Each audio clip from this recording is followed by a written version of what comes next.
దూరంలో ఉంటాయి. వాయిస్ వెళ్ళిపడదా? ఇది సిసిరా క్లే ఫ్రిడ్జ్. మనం కరెంట్ లేకుండా కూరగాయలు దీంట్లో 6 రోజుల వరకు సేవ్ చేసుకోవచ్చు అనమాట. డైలీ ఒక ½ లీటర్ నుంచి 1 లీటర్ వరకు వాటర్ పోస్తే సరిపోతుంది.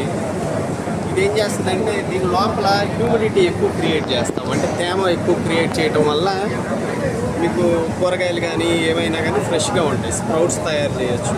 అట్లాగే వెజిటేబుల్స్, ఏ వెజిటేబుల్స్ అయినా ఫ్రెష్నెస్ ఎక్కువ ఉంటుంది. లీఫీ వెజిటేబుల్స్ కానీ ఏదైనా కానీ తేమ వల్ల వాటర్ కంటెంట్ ఎక్కువ ఉంటుంది.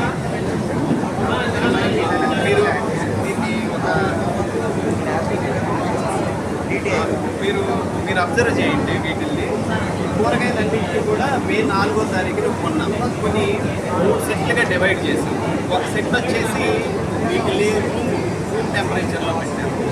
తర్వాత ఇంకో సెట్ వచ్చి ఫ్రిడ్జ్లో పెట్టాము. ఈ సెట్ వచ్చి ఈ సిసిరా క్లే ఫ్రిడ్జ్లో పెట్టాము. రూమ్ టెంపరేచర్లో ఉన్నప్పుడు వాడిపోయినాయి కనిపిస్తూ ఉంటాయి. అదే మనం ఫ్రిడ్జ్లో పెట్టి చూస్తే ఏమవుతుందంటే, ఫ్రిడ్జ్లో పెట్టినప్పుడు ఏమవుతుందంటే అది క్రిస్పీగా గట్టిగా బాగున్నట్టు కనిపిస్తుంది ఫ్రిడ్జ్లో ఉన్నంత వరకు.